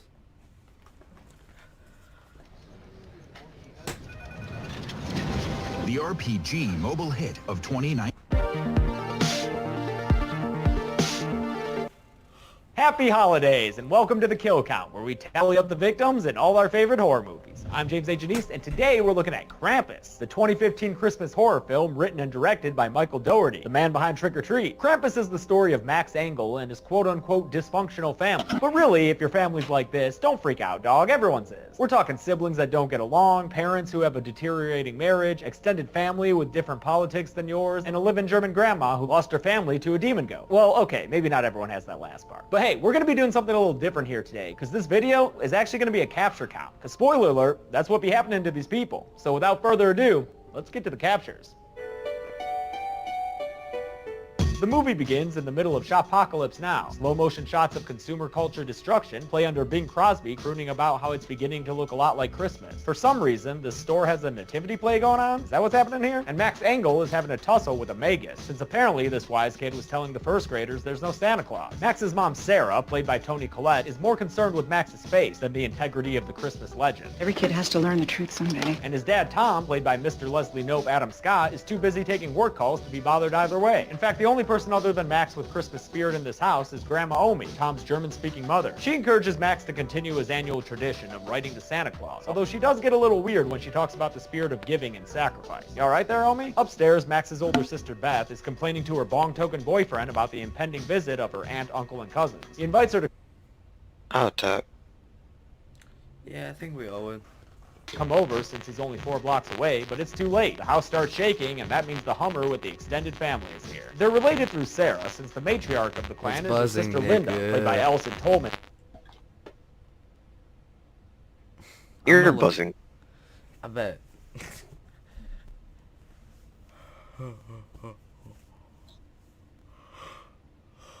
Of Fargo fame. Her husband is Howard, played by David T-Bones Keckner, the comedy world's premier loud bald guy. Sorry, Rob Corddry. Their kids include 2 daughters, Jordan and Stevie, who have been raised by Howard in a more traditionally masculine sort of way, and son Howie Jr., who's been raised in a more traditionally stare and drool sort of way. Also, they brought a dog, Rosie. She's a good girl. A surprise inclusion at this year's festivities is Aunt Dorothy, the crotchety aunt of Sarah and Linda, played by 2.5 Men's Conchata Farrell. She's got some Mrs. Mac tendencies in her. So where's the dog? I need to get Mary. Oh, and there's also a baby, Chrissy, who they forgot in the car. Good parenting, y'all. Right off the bat, there's some obvious cultural differences between these 2 families. Looks like Martha Stewart threw up in here. So you know that's about to make for a delightfully uncomfortable family dinner. As soon as the forks hit the plates, Howard starts picking on Tom for not being into football or guns, and Aunt Dorothy is critical of the Engel family's food choices. You know how this fancy food clogs my pipes. The comment most relevant to our interest, though, is when Jordan and Stevie start picking on Max for his belief system. We know you still believe in the big, fat creeper. It looks like they've pickpocketed his letter and start to bully him by taking it out and reading it at the table. I really have no idea why none of the parents present put a stop to this, other than, you know, plot reasons. But eventually they get to some trill shit regarding Max's parents, and also the cousins themselves.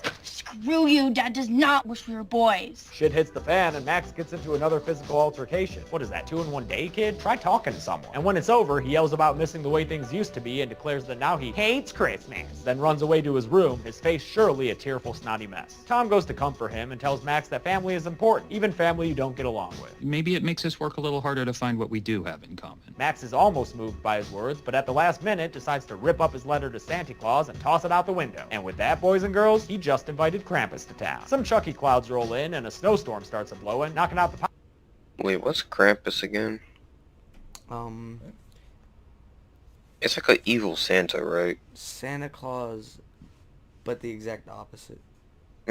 power in the entire neighborhood. The next morning, Max wakes up to a white blanket of snow all over the place and a snowman in his yard about 1,000 times more terrifying than Jack Frost could ever dream of being. A delivery man at the front door drops off a cheese basket? Yeah, brave a blizzard for that, I guess. But there's also a big sack of presents on the porch that he says he didn't bring. Oh well, might as well bring these strange packages inside, right? Did we learn nothing from Anthrax? Beth's all concerned about her boyfriend not texting her back and asks if she can walk to his house to check on it, which her parents reluctantly agree to. Sure, this journey looks unpleasant, but honestly, it's no different than walking to class every winter morning at a certain prestigious Midwest university. Go blue! Night falls pretty suddenly, and up on a housetop, Beth sees a big old behorned creature who's got some mad jumping skills, yo. He's great at the floor's lava. He chases her down the street in one of my favorite parts of the movie, since Krampus looks so freaking BA here. Beth comes across the delivery truck, only to find the driver frozen to death inside, which would be important to us if this were a kill count. But it's not. It's a capture count. So let's carry on. Who cares about your truck, bruh?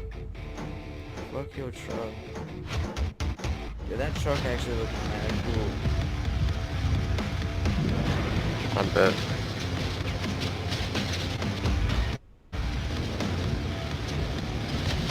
Are you not even on Yeah, YouTube? Yeah, sync. crawls under... Yeah. What? It's Krampus, nigga. Oh, no shit, nigga. That nigga got some drip, don't he? He sucks. I'm maining Krampus. I bet.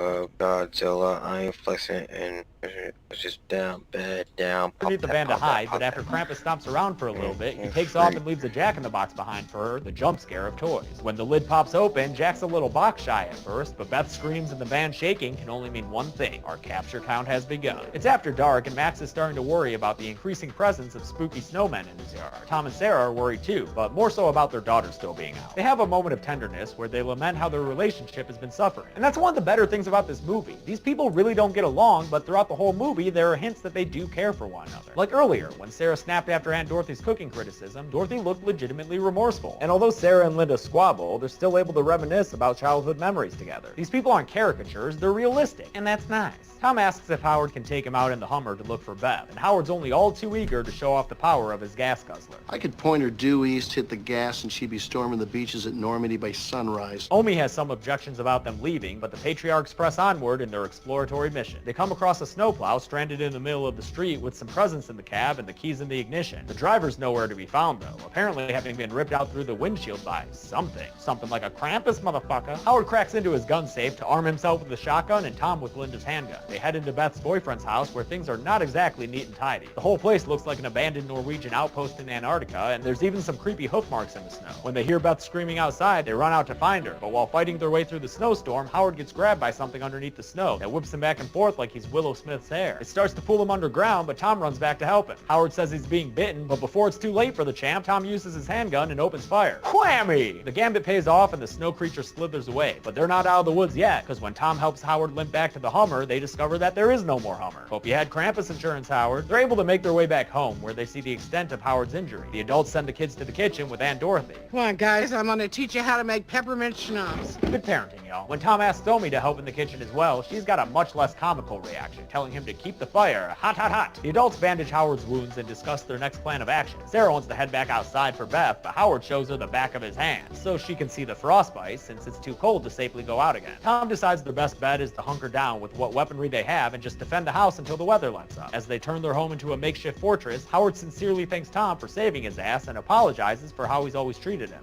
Thinking you're such a spineless dick all these years. Their slumber party is really bringing everyone together, and no wonder, it looks cozy as fuck. Howard offers to take first watch and let the others all sleep, but we smash cut to him snoring by the window later that night. That means everybody's conked out when a chain descends from the chimney with a little gingerbread man attached. It starts jingle jangling and wakes up Howie Jr., who would love nothing more than a midnight chimney gingerbread snack.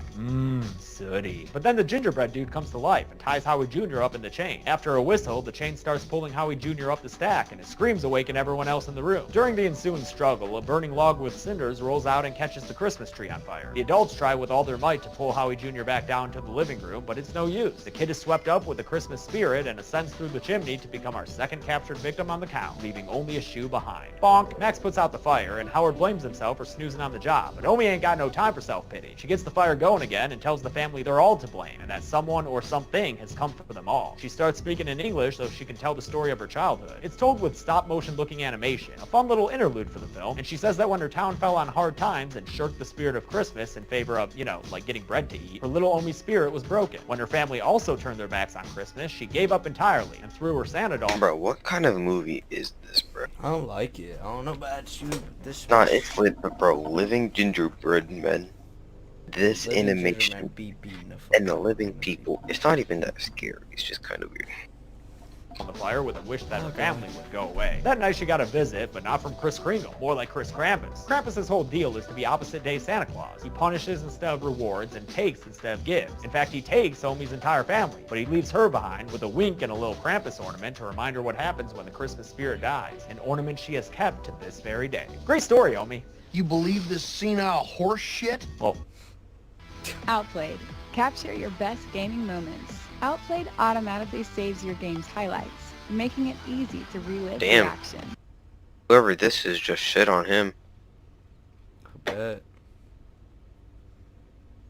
I liked it anyway. Howard gets pissed and is determined to go outside and rescue Howie Jr., even pulling his gun on Tom when he tries to intervene, despite admitting that he is starting to like his brother-in-law. But he doesn't even make it past the front porch before a bunch of creepy little figures running between the spooky snowmen causes the family to shut that front door back up and continue to bunker down. Morning comes and Linda takes the Christmas presents into the attic so she can rewrap the fire-damaged ones for the kids. She hears something coming from one of those mystery packages and it sounds like a jump scare in the box, but Sarah interrupts her before she can open it and they leave the room, so they don't see when the presents start shaking a bunch. Who got the whole family Tickle Me Elmos? That shit is so 1996. While the adults discuss a plan to escape with the snowplow that Tom saw during his previous outing, Stevie and Jordan are upstairs looking for a second bathroom since apparently Aunt Dorothy clogged the one downstairs. They hear Beth's voice coming from the attic, calling for them by name, so they go up to ask her what the dealio, and you know this won't end well. Their screams are heard by the adults downstairs, so Tom, Sarah, and Linda head up there to see what's going on. Some further commotion is heard from the kitchen, so Howard and his boomstick go check that out. Up in the attic, they find a big old Jack out of the box, clap clap, and finishing up his daily recommended intake of child with a meal of Jordan. At least he's a gentleman, Jack, and wipes his mouth when he's done. So cute. Tom shoots at Jack, but he dodges and crawls away, and while they're looking for him, they run into some more demonic Christmas decorations, like this feathery angel tree topper who tackles Sarah to the ground, and a grizzly stuffed teddy bear who starts biting on Linda. A pretty sweet freaking robot attacks Tom, so all three of them are preoccupied as Jack tries to escape. Buzzing. The angel strangles Sarah with Christmas lights and hangs her by...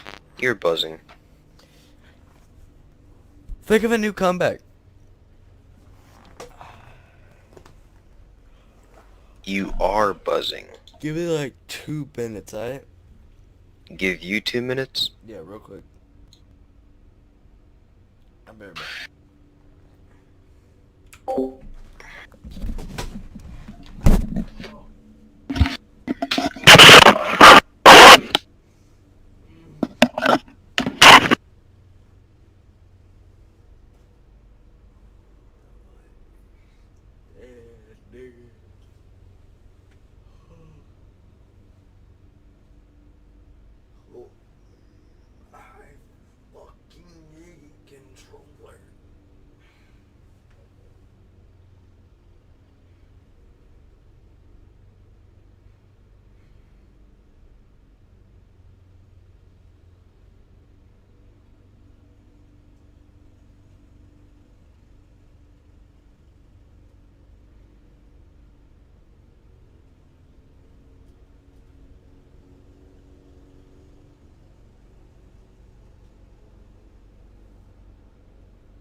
Alright.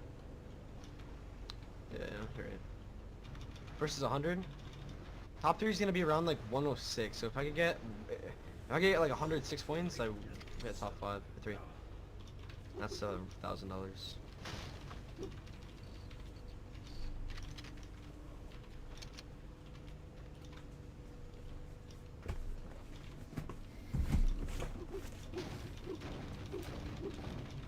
I say I just do the Clicks Classic and sit in a bush.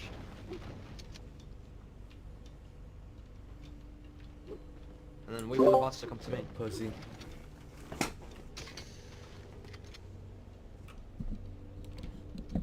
Jalen.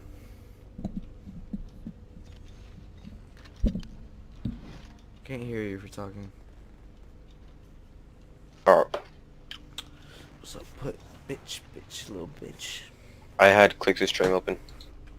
A rafter, but when Linda sees Stevie lying on the ground, she's able to rally herself and turn the tide. She gets the best of the bear with an icicle through the eye and then grabs an axe which she uses to cut Sarah down and take care of that dope-ass killer robot toy. Alas, she's too late to save Jordan from the Jack in the Box. I got some grapes. He crawls down the air duct, completing his capture and adding another one to our list. Downstairs, Howard's been having his own misadventure with a trio of gingerbread dolls, 2 of whom, fun fact, are voiced by Seth Green and Justin Roiland.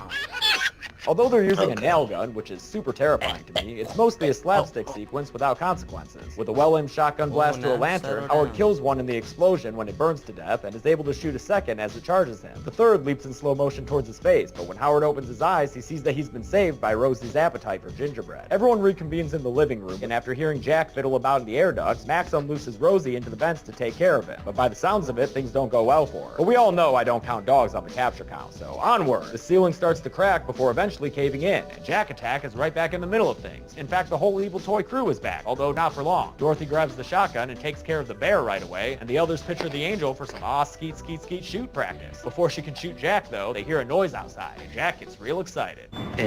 Yeah, these terrifying elves are fucking this family up, son. They run inside and put out the fire and give their buddy Jack a very needed hug. He's been through a lot. They used their chains to tie up Dorothy, and we basically get a threefer for the capture count here, since they steal the baby like they some kind of well-hung goblin king, pull Dorothy out the window with a wacky sound effect, Twisted fairy tale horse shit! And with that battle cry, Howard jumps on Jack and is pulled out the window with the others. Oh, great! Content with their haul, the elves shuffle out the broken window, the last of them doing a nice little stage exit on his way out. That's enough for Tom, who says it's time to enact their snowplow plan. But when they all head out, Omi stays behind, telling them to be good before closing and locking the front door behind them. Max convinces his dad that they need to leave her behind so she can do her thing and face Krampus head on. She stands inside on her own and waits for Krampus to hurry his big ass down the chimney. He finally unfolds himself into the living room, and it's about damn time, mister. There's only 20 minutes left of this movie, and this is your first clear appearance. Friggin' jip of a title, if you ask me. In this version of Krampus, ain't even got that much goat in him. He just looks like messed up Santa Claus with a long-ass tongue. But at least he's still doing his Krampus thing, meaning Omi's the next one on the capture count when he opens up his bag and tells that old lady to get in the sack. Hey ya! The remaining uncaptured family members head through the snowy streets and are almost at the plow when things turn south for them. As my buddy Foundflix mentions in his great video on this movie that you should totally watch, it almost feels like they ran out of time here, since everyone else drops pretty quickly. Tom is encircled by the snow-burrowed creature from earlier and gets pulled underground and taken away. Linda's the next victim, and although she manages to pass off Stevie before it's too late, she is also pulled underground and captured. Finally, Sarah is able to put the kid safely in the snowplow and tell her son she loves him before she drops and is pulled under the snow as well. Max tries to start the snowplow, acting like he know how to drive and shit, but since he don't, the truck goes nowhere and is victim to another elf swarm that steals away Stevie from the passenger side of the cab. I'm just counting this as her capture, even though we'll see more of her in a second, because look at that, she's clearly captured. Max is left alone by the elves and gets a visit from the Jolly Holly Horror Show himself, who gives him a Krampus ornament and disappears. Dude's got good branding. Krampus ornaments all over the place. Max follows Stevie screaming through the snow to find this topsy-turvy Krampus festival going on. I guess once a year they throw this party here in town. Max yells out to Krampus, who turns towards him and, wait, why is your mouth open, dude? You look real dumb. When Max tries to return the ornament gift to Krampus to get his family back, it just sinks into the ground and then a giant-ass hellhole opens up in front of him. Nice going, Max. He climbs up to face Krampus and his gaping maw head on, pleading once more for Krampus to show some pity and let Stevie go, even shedding a tear for added pathos. It almost appears to work, but then Krampus is like, nah, and leads his elves and banthas in a round of laughter. They toss Stevie into the hole, which is all sorts of scary, and then Krampus picks Max up by the frickin' head and holds him over the hell pit too. Max gives one last apology.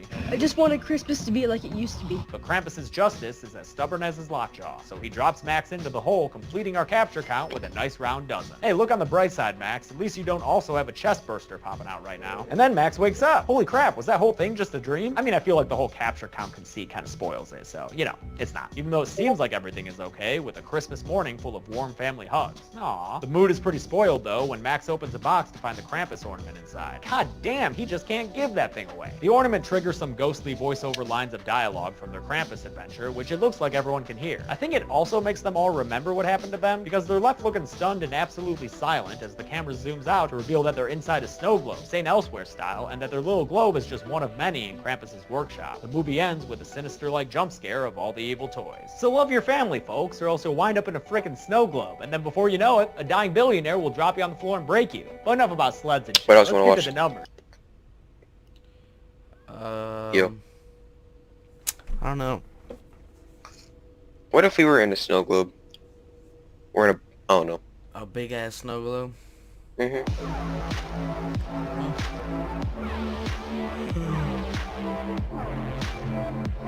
I'm tired of being tired.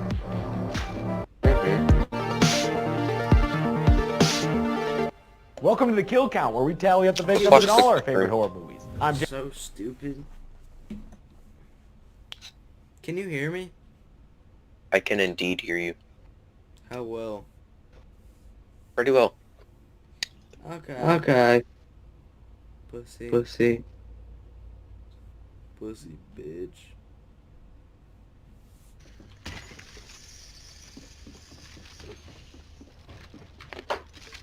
Why is Clicks wearing that skin? I'm about to get I don't know. I'm gonna get a better skin. He's really on NRG now, huh?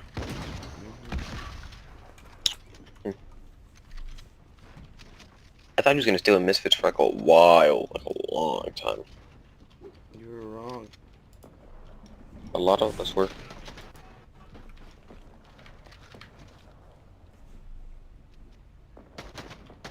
Marauders, this is not the time. I'm not watching, so you can end it if you want. Oh wow. Please edit this, please.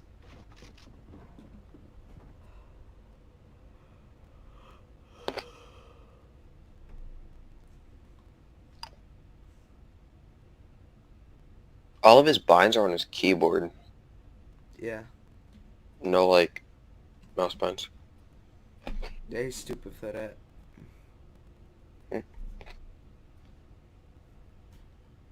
Guess he has big fingers and long hands. He probably has small because his binds are confined and so unoptimal. He can only move one direction while cranking.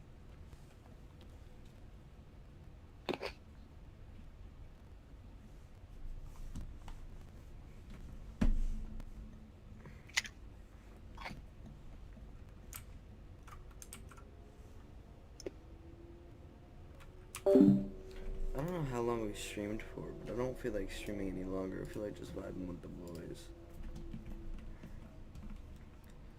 We're gonna see. Streaming any longer, I feel like just vibing with the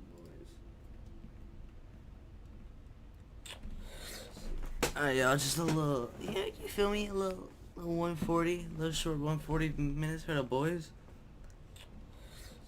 Alright, y'all, just a little, yeah, you feel me? A little 140, a little short 140 minutes for the boys. I'll catch y'all though. It's been good. I love y'all, alright? But I'm gonna vibe with the boys, we're gonna chill. GG's only. Love you guys, keep on 100.